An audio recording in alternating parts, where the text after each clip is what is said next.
El viacrucis del poseído. Salí de la casa de mis padres aquella madrugada del Viernes Santo con el corazón en un puño.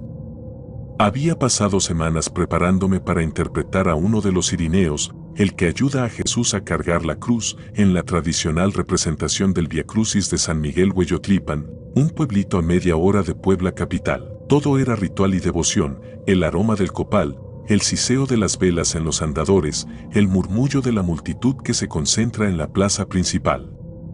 Pero aquella noche, ni el fervor ni la fe me prepararon para lo que iba a suceder. Desde el primer acto noté algo extraño. El actor que hacía de Jesús, un hombre enjuto y de mirada triste llamado Don Hérmilo, se alzó de su improvisado lecho de piedra con un temblor sordo en las manos. Pensé que se trataba de nervios. Todos recordamos la vez que la cruz casi aplasta a la María Magdalena cuando tropezó. Pero esta vez no hubo tropiezo, los temblores vinieron de dentro. Mientras levantaba la cruz, un tronco macizo de madera de pino, sus rodillas se dieron y cayó de bruces sobre la gravilla, como si el peso superara el de sus 33 años. Al principio, la gente soltó un suspiro colectivo y algunos soltaron una carcajada nerviosa, creyendo que formaba parte de la escenificación. Yo fui a auxiliarlo, con la linterna en la mano, y descubrí que algo no estaba bien. Su piel sudaba frío, y sus ojos, normalmente llenos de nostalgia piadosa, se tornaron gélidos, como dos pozos de sombra. Lo ayudé a ponerse de pie y retomó la cruz sin decir palabra, pero sus manos ya no coincidían con la delicadeza de la madrugada, temblaban con una violencia que hacía crujir la madera. Cuando llegamos al Monte Calvario, una serie de gradas improvisadas en la esquina de la iglesia vieja, un silencio reverencial se apoderó de todos. Don Hérmilo se inclinó para clavar las manos en la cruz y, de pronto, su cuerpo se retorció como si lo electrificaran, un espasmo recorrió su columna vertebral, sus extremidades se dispararon y soltó un grito cavernoso. Sentí, de pronto, el temor que el público no se atrevía a mostrar. Es la puesta en escena más realista que he visto, comentó don Julián, el sacristán, relatando en voz baja a su esposa. Pero yo me quedé muda. Don Hérmilo alzó la vista y su boca se abrió en un arcano gesto de desdén. Su voz dejó de ser la suya y, con un acento que no reconocí, bramó en un idioma extraño, palabras guturales, levadas por un siseo demoníaco. Golpeó el suelo con el puño y reveló: «Él no se merece el perdón». La multitud retrocedió, incrédula. ¿Era parte del guión? No. Alcé la linterna y vi su rostro convulso. Un chorro oscuro, sangre, se deslizó de sus labios mientras repetía la misma frase: «Él no se merece el perdón». El sacerdote, don Salvador, salió corriendo del confesionario con el libro de oraciones en mano. Arrodilló a don Hérmilo en el presbiterio improvisado, trajo agua bendita y comenzó a recitar salmos de liberación. Yo me mantuve en un margen, temblando porque cada versículo que recitaba parecía encender en don Hérmilo una furia renovada. Vomitó un líquido espeso que olía a óxido y tierra húmeda, y luego colapsó. Lo trasladaron al interior de la iglesia. Al cerrar las puertas de madera, un hedor a muerte se coló por las rendijas, helando la sangre de los que estábamos afuera. Durante 2 horas exactas, el templo retumbó con cánticos, mientras los vecinos estacionaban sus autos en la plaza, temerosos pero imposibilitados de dar media vuelta. Vi a mi madre arrastrarse en oración ante una imagen de Cristo sangrante, sus lágrimas caían en la mano de la talla de yeso. Al fin, un grito apagado, don Hérmilo recobró el aliento. Abrió los ojos y se incorporó con desasosiego. Su mirada ya no conservaba la oscuridad de hace un par de horas, parecía perdida, cansada. Le preguntaron qué pasaba, y él, entre jadeos, respondió con voz débil: no recuerdo nada. Se precipitaron sobre él preguntando, exigiendo respuestas que jamás llegaron. Lo cubrieron con una sábana y lo trasladaron a la casa parroquial. El aire volvió a ser calmo afuera, pero ya nada era igual. Aquel sábado por la mañana, cuando me desperté, recibí la noticia: don Hérmilo había desaparecido. No había rastro, ni la sábana manchada ni su cuerpo hosco. Solo quedó la cruz apoyada contra la pared de piedra, astillada, con la marca de sus manos ennegrecidas y un golpe derribado que partía el asta. Los vecinos hablaron de pájaros muertos que aparecieron colgados en la reja del cementerio, de un perro que aullaba toda la noche frente al coro sin ver nada. El sacristán encontró borbotones de tierra seca en el confesionario, como si alguien escarbara el suelo con las uñas. Me rebelé contra la incredulidad y decidí investigar por mi cuenta. Aquella tarde, con una linterna y la grabadora del teléfono, me adentré en el bosque que rodea Hueyotlipan, un enjambre de ahuehuetes milenarios que, según decían, guardan historias de brujería. Avancé por un sendero cubierto de hojarasca, cada crujido me devolvía aquella mirada desesperada de don Hérmilo. Me detuve al encontrar un montón de rocas amontonadas en círculo y en el centro, un charco oscuro. Me acerqué y vi, ¿sangre? El líquido era espeso, cubría hojas secas y desprendía un olor ahumado. Apreté mis puños y retrocedí. Fue entonces cuando escuché la voz. Tan fría, tan distante, pero indudablemente humana. Ayúdame. Busqué con la linterna y no hallé a nadie. El silencio se expandió y las sombras se retorcieron. Di media vuelta para huir, pero el suelo cedió bajo mi pie derecho, caí en un hoyo estrecho, unos 2 metros por debajo del nivel. El tronco frágil se partió y me encontré solo, de rodillas en la oscuridad, con la linterna oscilando en mi mano. ¿Quién está ahí?, grité, con el corazón galopante. Él no se merece el perdón, susurró la voz desde la penumbra, esa misma frase que había retumbado la noche anterior. Busqué mi teléfono, sin señal. Sin avisar a nadie, solo podía contar con mis propios gritos que, por supuesto, fueron ahogados por el silencio del bosque. Avancé con cuidado, tocando las paredes de tierra húmeda. Encontré raíces retorcidas y restos de tela, era la ropa del cirineo de la representación, mi propia túnica. Mentiría si dijera que el terror no me paralizó. Un trazo de luz apareció en la parte superior, un resquicio donde filtraba el atardecer. Empecé a escalar con los brazos, arañando la tierra. Justo cuando sentí el corte de una piedra en la palma, una figura emergió, don Hérmilo. Llevaba la misma túnica despedazada y su rostro lucía pálido, inhumano. Sus ojos irradiaban una luz rojiza, y al verme, alzó ambas manos con un rictus de súplica y reproche. «Libérame». Retrocedí, pero él bajó el tono, como quien confiesa un secreto terrible. Fui yo quien invocó esto. Recordé las leyendas de Puebla. La procesión de Hueyotlipan fusiona ritos prehispánicos y católicos. Un viejo curandero me confesó, tiempo atrás, que en este pueblo hubo un brujo que quiso apoderarse de la pasión de Cristo para sus fines oscuros. Su espíritu, dicen, vaga por la geografía de la procesión, buscando cuerpos que adopten su maldición. No es la cruz lo que pesa, murmuró don Hérmilo, sino lo que hay dentro de ella. La linterna se apagó. Nos envolvió un silencio de tumba. Lo único que escuché fue mi respiración y algo rozando mi pierna. Agaché la mirada, era un brazo esquelético que emergía de la tierra. Un dédalo de huesos que lo jalaba a él hacia abajo. Intentó liberarse, pero falló. «Ayúdame», gritó. «Si me dejas, volverás a la superficie». Dudé. Una parte de mí quería salir corriendo y abandonar al cirineo poseído a su destino. Pero no era un actor, era mi amigo, don Hérmilo. Extendí la mano y alé con todas mis fuerzas. Con un quejido largo, tiró de mí, y ambos cayeron de bruces al suelo, donde la noche nos recibió con su manto frío. Emergimos de la grieta temblando. Cuando miré hacia atrás, la tierra se cerró como si nunca hubiera existido. A lo lejos, escuché campanadas, la hora cuarta. Corrimos sin videocámara ni linterna, guiados por la luz mortecina de la luna y el eco de nuestros pasos. Al llegar a la plaza, la procesión había concluido. La gente rezaba el Vía Crucis final, con la cruz vacía reposando en el atrio. Se asombraron al verme salir del bosque, con la túnica manchada de lodo y sangre. Don Salvador se acercó y, sin decir palabra, me llevó a la sacristía. Allí, me dio un pañuelo limpio y me persuadió de guardar silencio. «Lo nuestro debe quedar en el secreto de la fe», me dijo con gravedad. Al amanecer, desperté en mi cama, exánime. La túnica, sin embargo, apareció doblada en la silla junto a mi ropero. limpia, intacta. Como si nada hubiera pasado. Pregunté a mis padres, a mis vecinos, y nadie supo explicarlo. Don Hermilo regresó al pueblo al siguiente día. Su rostro, demacrado, lucía una expresión de alivio y temor. Aceptó guardar silencio, obedecer la voluntad de la comunidad.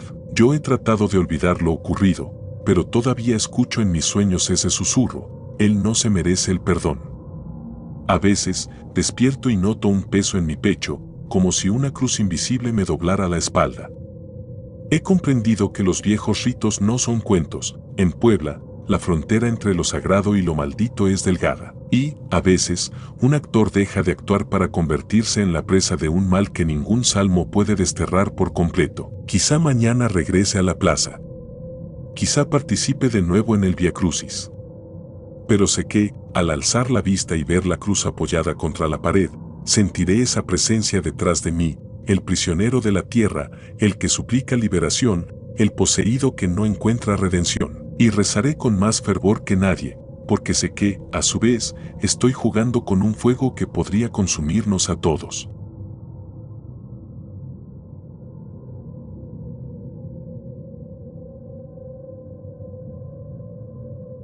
El demonio en la capilla.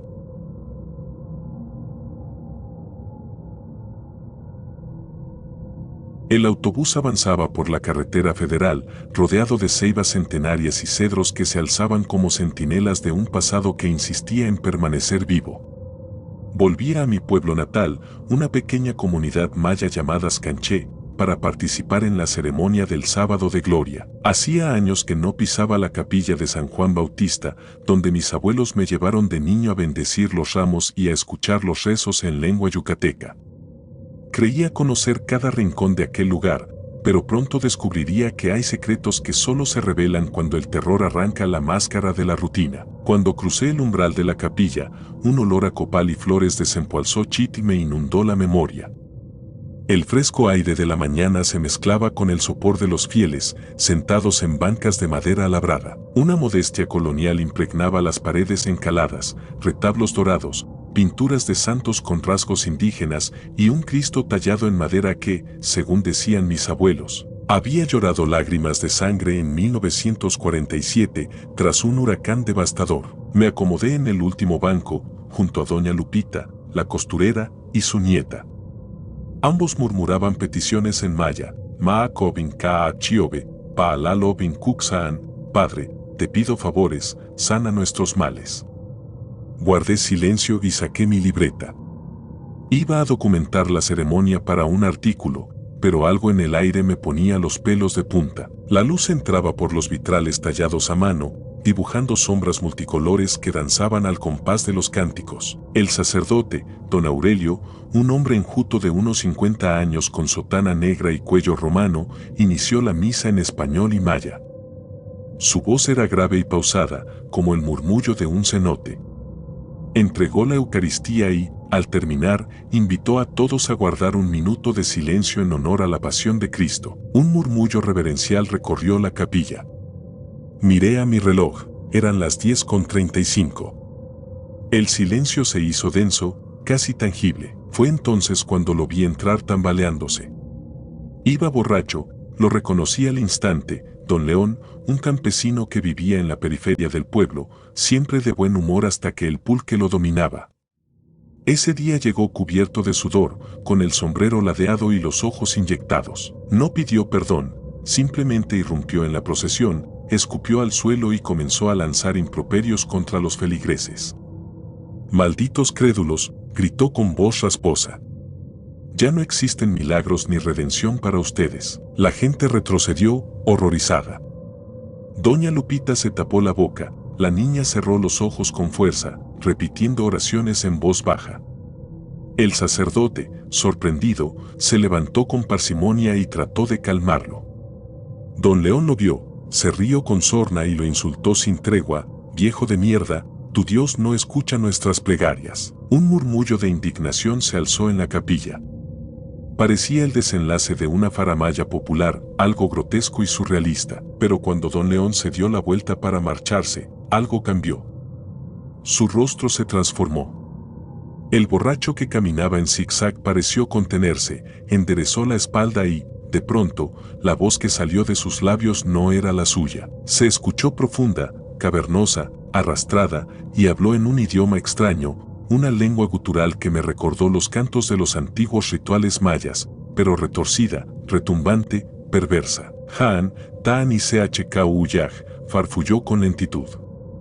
Ya pasaron 3 días, pero él no regresará esta vez. El idioma cambió inmediatamente al español con una entonación burlona. ¿Me oyen, malditos rezanderos? Han callado tanto sus voces que han abierto las puertas del inframundo. El pánico se adueñó de la capilla. Las velas parpadearon, como si una ráfaga helada hubiera atravesado el recinto. Vi cómo la llama de una de ellas osciló, proyectando sombras danzantes en las paredes. Don Aurelio alzó la Biblia tembloroso, murmuró un versículo en voz alta, casi inaudible, pidiendo protección. Los parroquianos formaron un semicírculo alrededor de Don León, temblando, preguntándose si aquello era parte del rito o si estaban presenciando algo macabro. De pronto, Don León escupió al suelo un líquido espeso, sangre mezclada con arena. El orín pútrido del borracho dio paso a un horror indescriptible. Cayó de rodillas, se retorció y, con un sonido resquebrajado, vomitó un fango oscuro que olía a muerte. Oyó grititos de las mujeres, corrieron a cubrir a los niños. El viejo sacristán, don Mateo, se desmayó. La niña de doña Lupita rompió en llanto. El sacerdote, recobrando el témpel, convirtió el altar en improvisado sitio de exorcismo, roció agua bendita, besó el crucifijo y comenzó a recitar oraciones de liberación.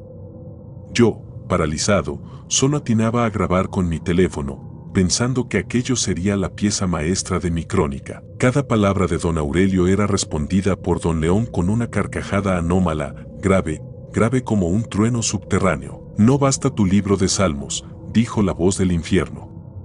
Susurros inmemoriales, invocaciones de antaño. Todo está perdido. Ante el horror de todos, don León perdió el conocimiento. Lo envolvieron en una manta y lo recostaron en las bancas traseras. Una vez que el cuerpo yacía quieto, como un muñeco de trapo, el sacerdote pidió silencio absoluto y clausuró la ceremonia.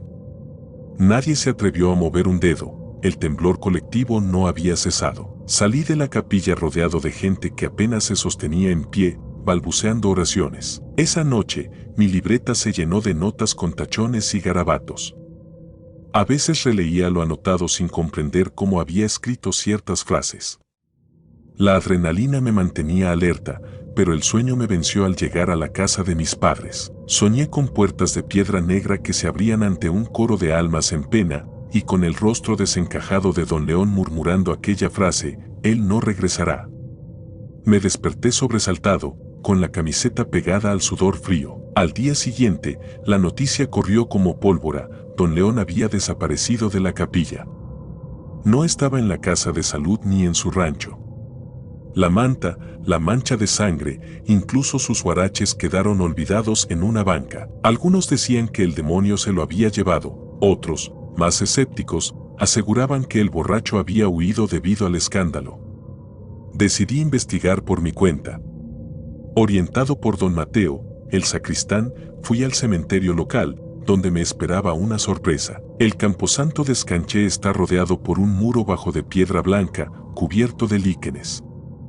Al atravesar la entrada, sentí un frío penetrante, a pesar del sol que caía implacable. Frente a la cripta de los fundadores del pueblo, hallé huellas de barro y ceniza, como si alguien arrastrara los pies camino a la exhumación de los muertos. Al seguirlas, llegué hasta una pequeña capilla semiabandonada, cuyo portón de hierro estaba entreabierto. La empujé y escuché un chirrido agudo que me heló la sangre. Dentro, un altar rústico sostenía veladoras consumidas y ofrendas marchitas, ceniza de copal, vainas de cacao y flores muertas. En el piso, una inscripción escrita con tiza roja pronunciaba palabras en maya antiguo: Kenteaan, Kenmeyaj, Kentuon, el que habla, el que obra, el que nos une. No entendí el sentido exacto, pero supe que era una invocación.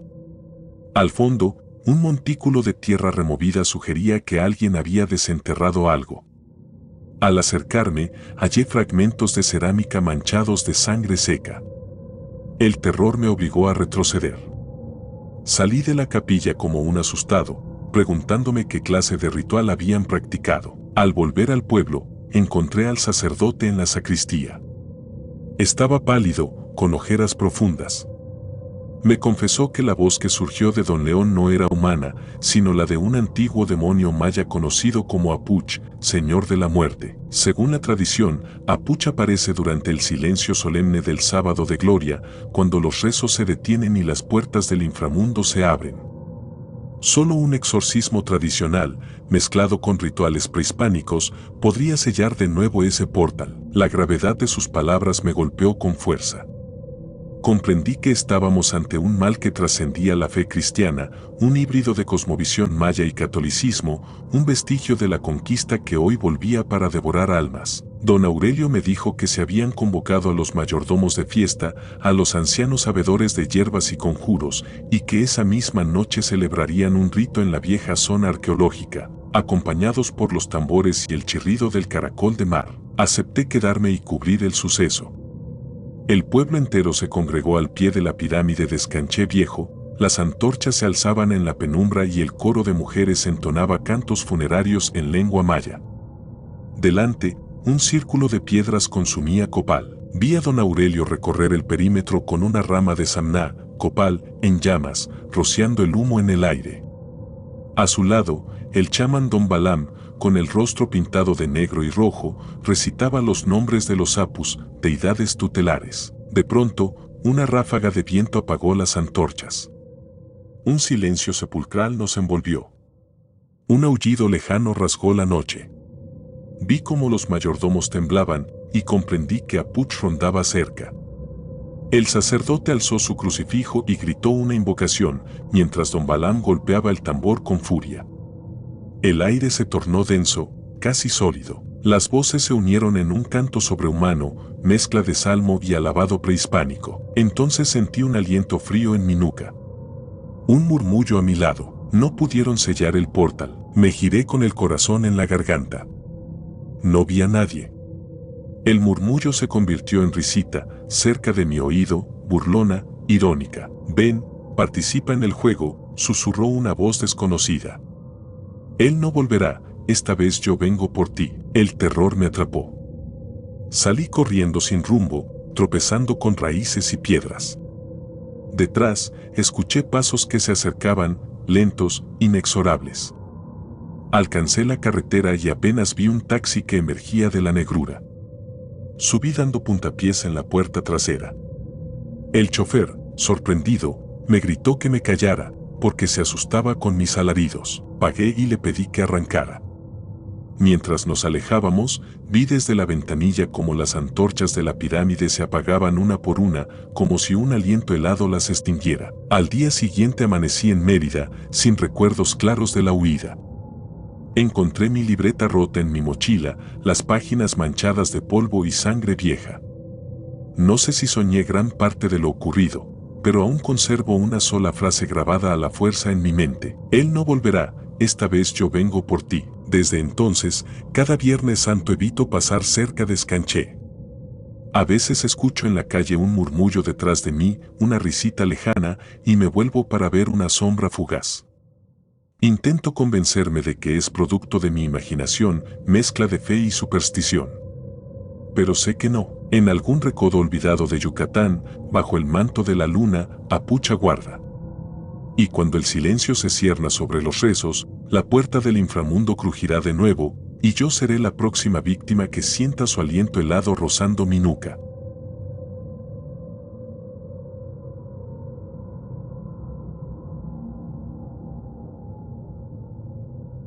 La Casa del Silencio.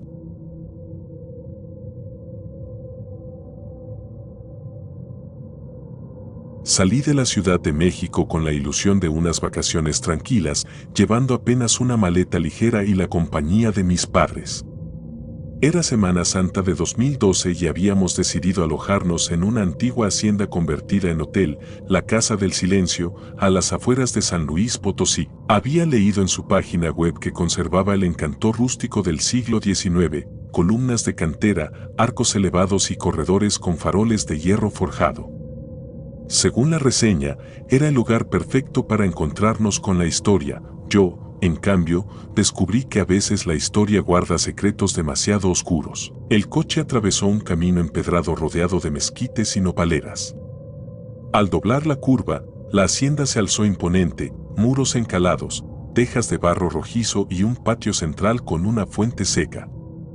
Bajé del auto fascinado por el contraste de la arquitectura colonial contra el cielo azul pálido de la tarde. Mis padres comentaban lo pintoresco, yo sentía una extraña punzada, como si algo me observara desde lo alto de las torres. El recepcionista, un hombre enjuto de camisa blanca y chaleco negro, nos dio la bienvenida con una sonrisa mecánica. Su voz era monótona y apenas nos brindó explicaciones. Su habitación está en el ala este, dijo al entregarnos las llaves. Por favor, guarden silencio después de las 10, los ecos aquí son especiales. Su mirada se volvió esquiva cuando pronunció esa palabra, y yo anoté mentalmente aquel aviso. El pasillo que nos condujo a la habitación era largo y oscuro, iluminado solo por lámparas tenues. Se sentía un fresco inusual, a pesar del calor exterior.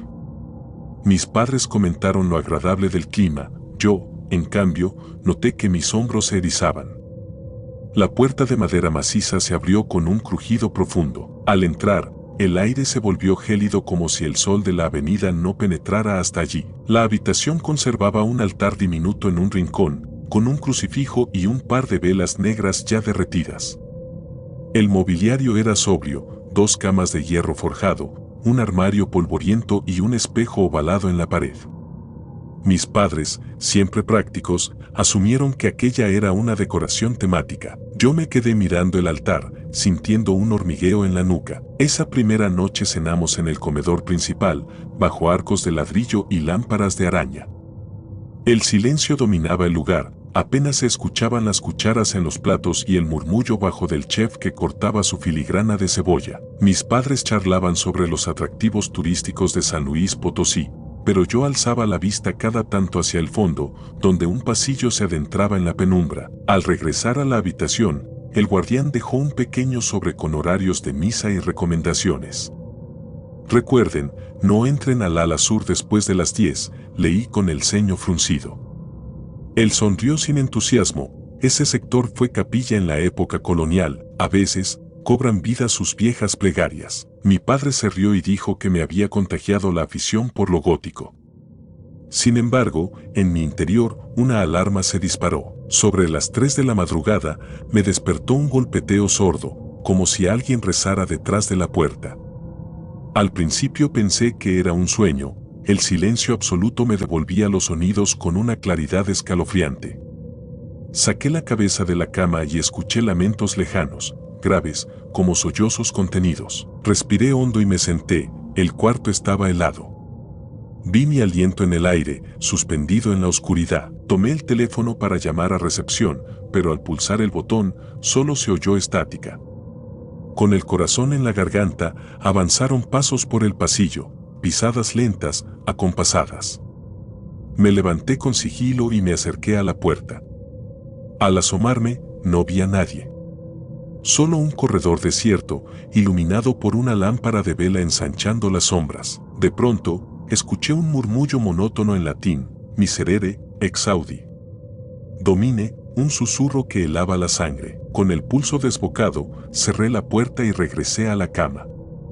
Traté de convencerme, era el viento golpeando alguna madera vieja, o tal vez un canal de la televisión. Intenté dormir de nuevo, pero los lamentos subían y bajaban, parecía que alguien caminara por el cuarto recitando oraciones antiguas. Me incorporé y, sintiendo una mezcla de terror y determinación, abrí la puerta de golpe. Allí estaba ella, junto al umbral, vestida de negro, con un vestido largo y cubriéndole el rostro un velo diáfano. Sostenía una vela apenas encendida, cuya llama proyectaba un baile amarillento en las paredes. Murmuraba en latín incomprensible mientras avanzaba lentamente, sin mirarme. El silencio de su voz era más atronador que un grito. Mi garganta se cerró y retrocedí un paso. La vela dejó caer un hilo de cera caliente que chisporroteó en el suelo. Su presencia me paralizó.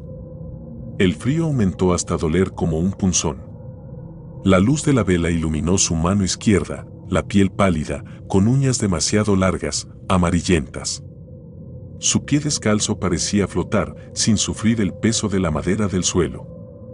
Grité, pero mi voz retumbó como un eco lejano. Ella se volvió apenas, sus labios no se movieron, pero el latín emergió de nuevo, non veniam, tardus est.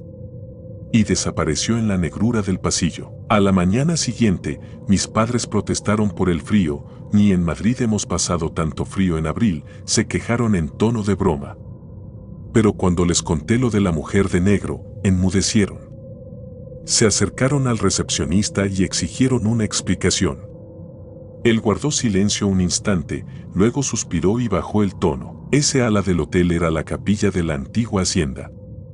Durante la peste negra que azotó la región en 1885, una monja, Sor María de la Misericordia, fue acusada de propagar la enfermedad y sepultada viva en esa cripta que está debajo de su habitación, explicó. No ha habido huésped que pase una sola noche sin escuchar sus rezos y lamentos. La llamamos la casa del silencio porque todo el mundo se marcha en cuanto anochece. Mis padres palidecieron. Yo tomé notas frenético, aquella era la clave de todo. Quise indagar más, pero el recepcionista negó con la cabeza. Mi trabajo es recibirles, no despertar al pasado. Mejor cambien de habitación o al menos no crucen ese umbral después de las 10. Decidimos quedarnos, pensando en la pérdida económica y en que no tenía sentido pagar para salir corriendo. Esa noche, recogí valor. Me senté frente al espejo de la habitación y grabé un mensaje de voz: si algo me pasa, esto es una prueba. Conecté mi grabadora en modo continuo. A eso de las 2, el silencio se rompió, golpes acompasados contra las paredes, como un rosario maldito. Me acerqué al altar y puse mi mano sobre el crucifijo.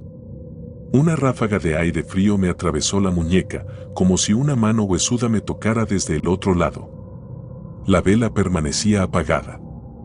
Respiré con dificultad. Entonces, vi reflejada en el espejo una figura, la monja, de espaldas a mí, arrodillada junto al altar, rezando con voz apagada. Me giré de golpe y no había nadie. Al enfocar con la linterna, el reflejo se quedó fijo en el cristal. La grabadora captó su murmullo: salva, anima, misera, ti. La palabra misericordia sonaba con un gemido final. La tensión llegó a tal punto que sentí que mis piernas no me sostenían. Me dejé caer contra la pared y cerré los ojos, suplicando que todo terminara. A medianoche, escuché un crujido de muebles pesados. Abrí los ojos. La cama de mis padres había sido desplazada y sus almohadas estaban esparcidas por el suelo. Me lancé a la puerta y eché el cerrojo. Una voz suave, infantil, canturreó detrás: Sagrada María, maternal. Pensé en ir a socorrerlos, pero el pasillo estaba inundado de oscuridad. No importaba cuánta luz lanzara la linterna, la negrura parecía absorberla. Retrocedí al centro de la habitación y encendí la grabadora. Si algo sucedía, quedaría registrado. Me acurruqué junto al altar, sujetando el crucifijo, mientras el murmullo subía de tono y se unía a las pisadas, al roce de telas rasgadas. Al amanecer, la grabadora dejó de sonar. Me descubrió con la ropa arrugada y el cuerpo tembloroso. A mi alrededor, un charco de cera derretida formaba un círculo alrededor del altar. Mis padres dormían plácidos, sin notar nada. Salí al corredor a buscar ayuda, pero estaba desierto. En la recepción, el recepcionista me recibió con indiferencia. ¿Problemas?, preguntó con voz seca. Escuché, vi, balbuceé. Me respondió con un suspiro cansado. La monja no solo se aparece aquí. Se dice que a veces se lleva consigo pedazos de alma, niños desaparecen, habitaciones se vacían. Mi familia solía trabajar aquí. Aprendí a callar. Ahora, eres tú quien pone en riesgo todo. Si quieres irte, paga tu cuenta y lárgate. Sentí un nudo en el estómago. Allí, ante él, comprendí que éramos fichas de un juego siniestro, que el hotel vivía de ese terror y de nuestro miedo. Decidí encarar a Sor María. Esa noche, armado con la grabadora, crucifijo y un frasco de agua bendita que había sustraído del altar de la capilla principal, entré al cuarto a la hora en que el silencio era absoluto. Las campanas habían doblado las 12. Una presión en el ambiente me hizo tambalear. El aire gris resumaba maldad. Pegué la grabadora en alto y dije en voz firme: Sor María de la Misericordia, te ordeno que muestres tu rostro y tu intención. El frío se tornó insoportable. Vi cómo la vela junto al altar se encendía sola, iluminando su figura de negro. La forma espectral alzó el velo y reveló un rostro demacrado, con ojos hundidos y labios partidas en una sonrisa triste. Su voz surgió en latín, pero esta vez lo entendí. Qui clamata de me, audiam illum. Qui detrait semetipsum, animam suam perdet. Quien clama a mí, le escucharé.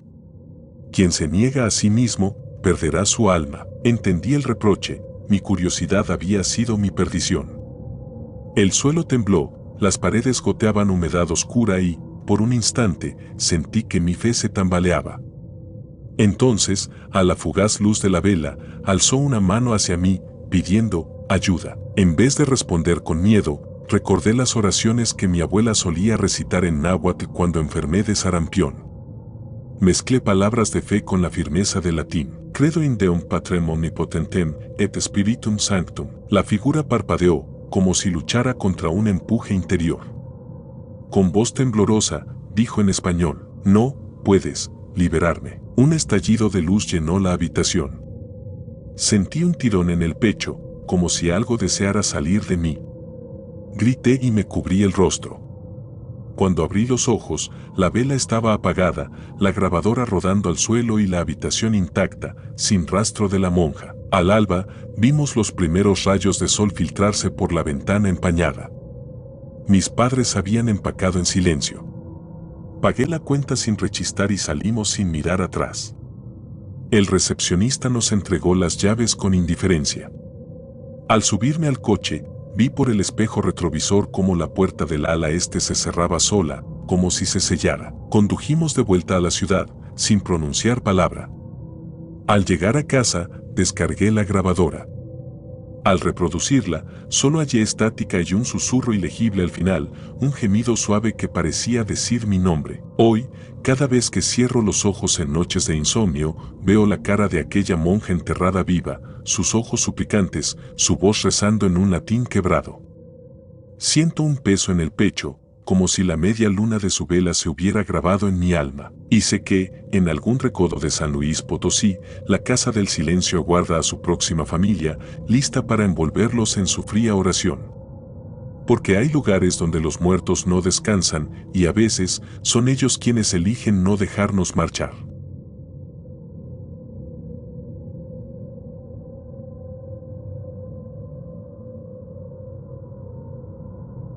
El niño de la última cena.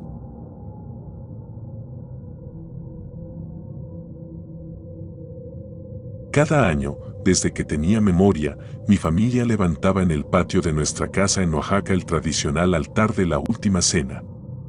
Era una costumbre que mi madre aprendió de su abuela y que, con el tiempo, se había convertido en una ceremonia de devoción y en un ritual de unión familiar. Pero aquella noche, mientras el sol moría tras la sierra, yo no podía imaginar cuánto cambiaría nuestra historia. El altar ocupaba casi todo un extremo del corredor lateral, una mesa larga, forrada con mantel blanco bordado a mano, sostenía platos y bandejas con pan de yema recién horneado, hojas de lechuga, cestas con tortillas de maíz, copal encendido, una copa de agua bendita y, en el centro, minúsculas vasijas con vino de tunas moradas. Sobre un pequeño estrado al fondo, bajo un lienzo pintado a mano que recreaba la última cena de Leonardo da Vinci, colocábamos 24 figuras de cerámica, Jesús y los apóstoles, vestidos con ropajes de vivos colores. Mi hermana menor, Rosa, era la encargada de colocar en un extremo un plato con una pieza extra de pan, para el niño que se acerca en la noche, decía, recitando las viejas advertencias de mi abuela. Aquella tarde me fui temprano a casa de mi amiga Laura para ayudarla con un reportaje que estaba haciendo sobre las tradiciones de Semana Santa en la ciudad. Llegué a su sala y empecé a transcribir la entrevista a su tío Paco, un artesano de máscaras de madera. Sin embargo, no dejaba de mirar el reloj, faltaban minutos para el ritual familiar que empezaba al caer la noche. Le comenté que debía irme, pero ella insistió, quédate un rato, la ciudad está casi desierta y las procesiones no empiezan hasta más tarde. Accedí, sin sospechar que esa decisión retrasaría mi regreso. Cuando por fin abordé un taxi rumbo a mi casa, la luna ya se alzaba pálida en el horizonte.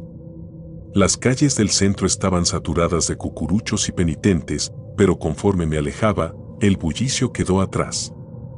Al llegar al zaguán de nuestro viejo caserón, noté la puerta entreabierta.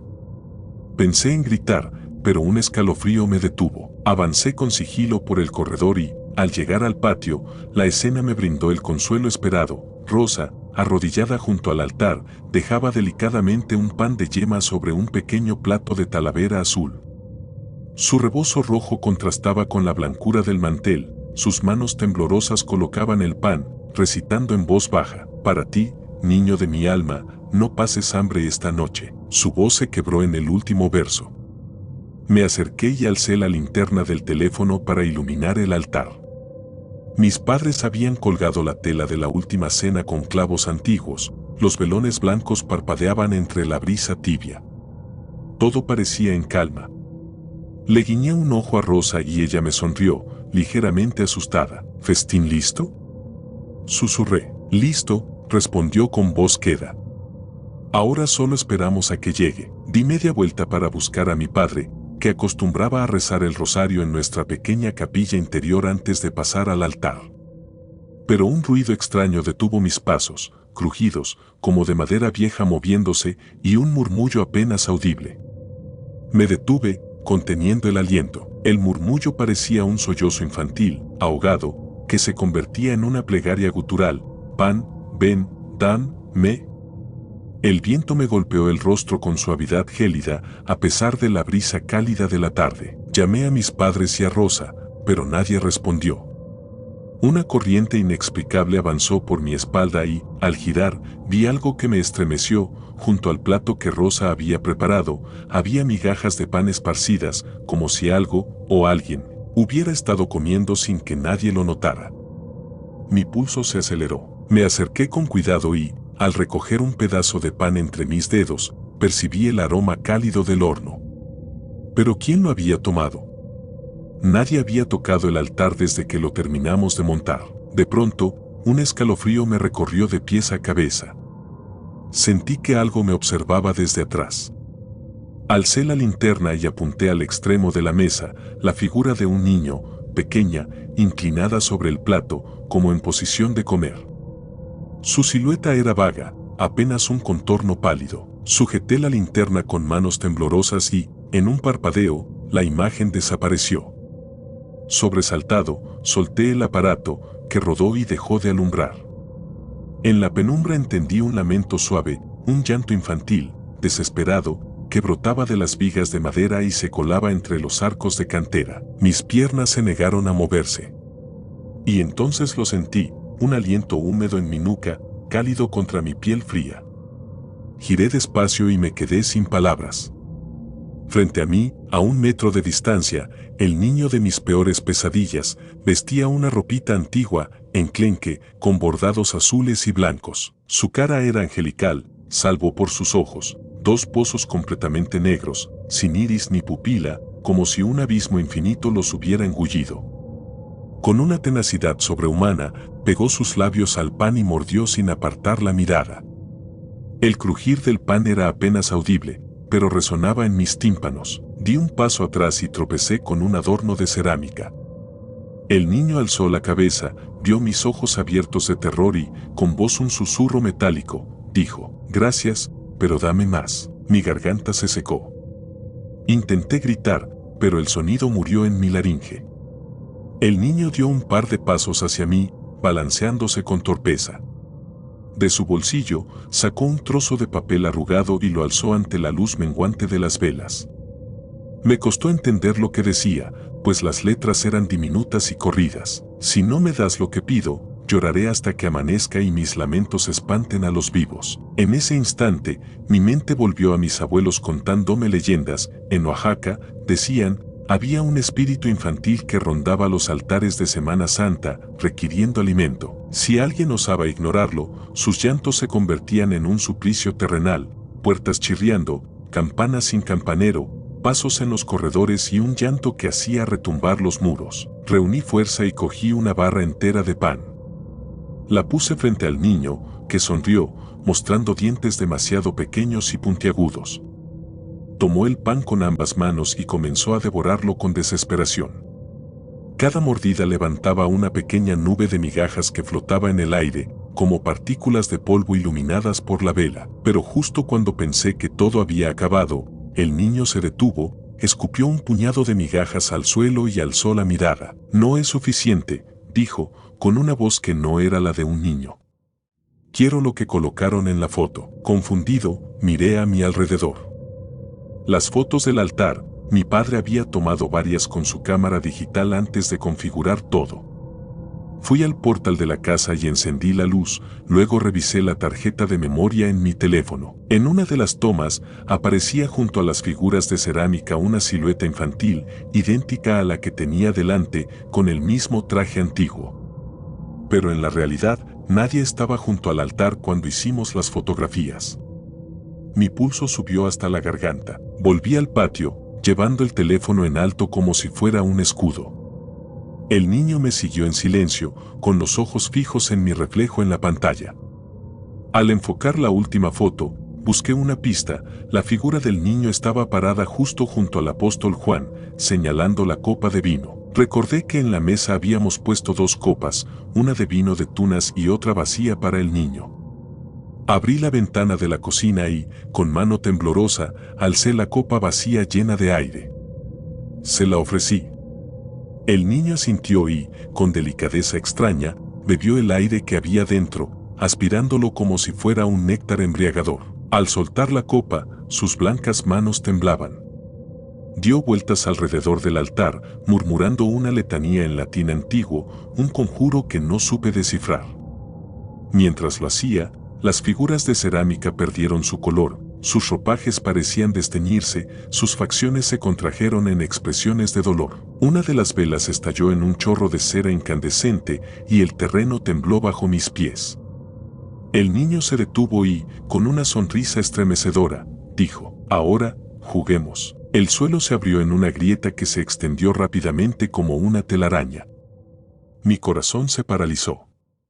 Desde el interior de la tierra surgió un murmullo de voces infantiles, risas apagadas, suspiros lastimeros, quejidos de hambre. Una mano huesuda emergió del charco de agua bendita, seguida por otra. A través de la grieta, vi muchos niños de ojos negros, atrapados en un más allá que pedía alimento y compañía. Me lancé hacia adelante, agarré con furia la mano del niño que tenía delante y lo saqué de un tirón.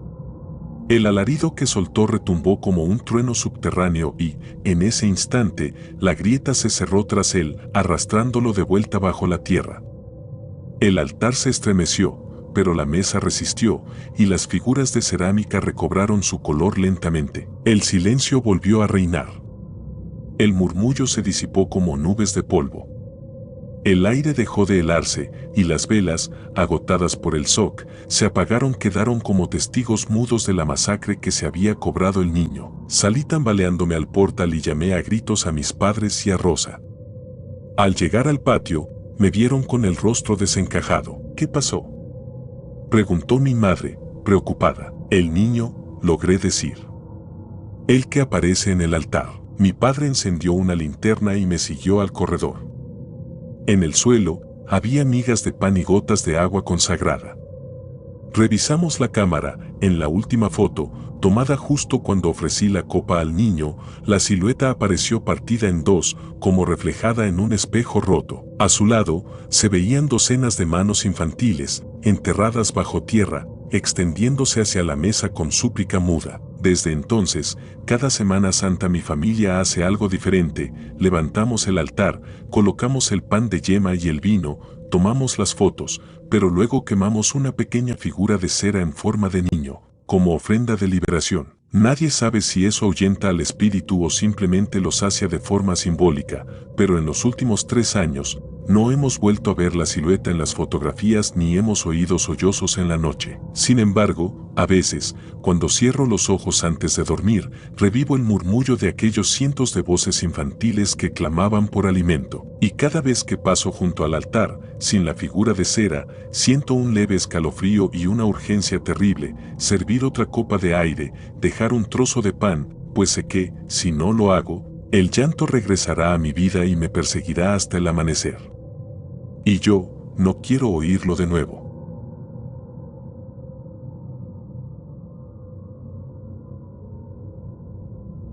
¿Y tú? ¿Te atreverías a dejarle pan al niño de la última cena si supieras que podría aparecer en tu altar? Déjame tu opinión en los comentarios y si conoces alguna historia similar, compártela. Podría ser la próxima que contemos aquí. Nos vemos en la próxima historia, si es que la oscuridad nos lo permite.